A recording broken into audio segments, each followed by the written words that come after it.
So on this property, we took it over after the clients had moved in and they had spent a little bit of time, a winter here, to try and establish how they're going to use their yard. We built them a comprehensive design, and we took that design and then we took it right through to construction to final completion as you see it today. The customers have a young son, so they were looking for some usable space, and with the walkout to the pond in the back, we had to navigate the grades on this property through a series of rock walls and different grading techniques. So on this project, we did our basic planting plan, which typically consists of 16 to 20 trees, 40 to 50 shrubs, and some perennials for different flowering times of the year. We also built rock walls on this project, did an extensive amount of grading, built a pathway. There are quite a few stepping stones to navigate the property.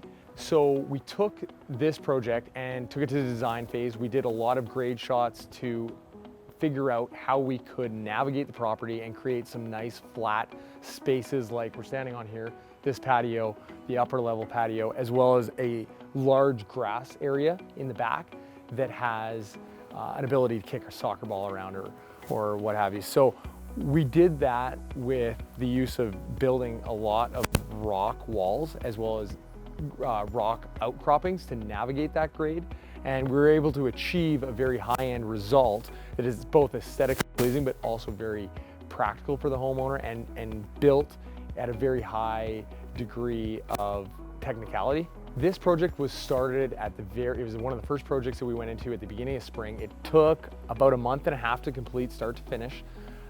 We started with all of our hardscaping rock work, which took just over 2 weeks. And then all of our softscaping came in after that, as well as the building of this wood structure behind me. The number one challenge on this project was the grade change from front to back.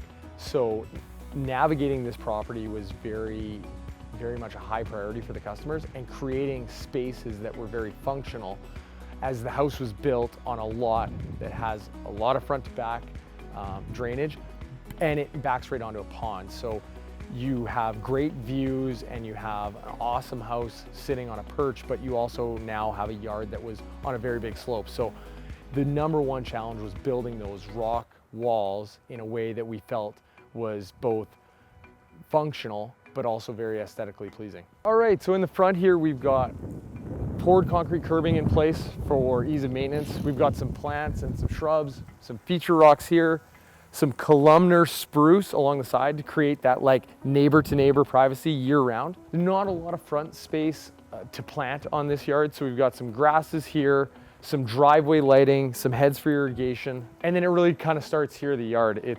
You've got these wonderful rock steps. These were brought in from Montana. We've got matching boulders to go up either side to maintain the grade heights. We basically have a walkway down here that is connected through this 10 mil Rundle crush as a pathway.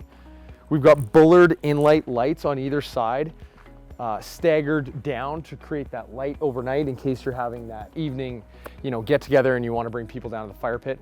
We did do drainage on this property, so we've got underground weeping tile spotlights to light up the trees. Here we have a paving stone patio. So this is a dimensional flagstone from Barkman, individually laid stones on a gravel base. Over here we've got a wood structure to kind of get that shade that is desired from the south and west side. As we walk into the back, we've got a number of trees planted along the back for privacy, all mature caliper trees. We've got our manicured sod space, and then a rock wall that runs the entire length of the property to help maintain the grade from walkout deck patio to grass level to our 3-to-1 slope to the pond. We've got planting in all the beds that has, different variations of color as well as different flowering seasons, so that you've got that beautiful color all year long. We built a trampoline pad here. It's a level pad on a gravel base in order to, maintain the levelness of this patio. As we follow along to this side of the house, we have another pathway with natural stone steps to break up the grade and a Rundle crush pad up to the back of the garage man door. end result of this project is we have a very functional yard that the family can now enjoy for many years to come, as well as it fits right in with the Watermark vibe. It has a very high-end curb appeal, and it's very easy to maintain as well.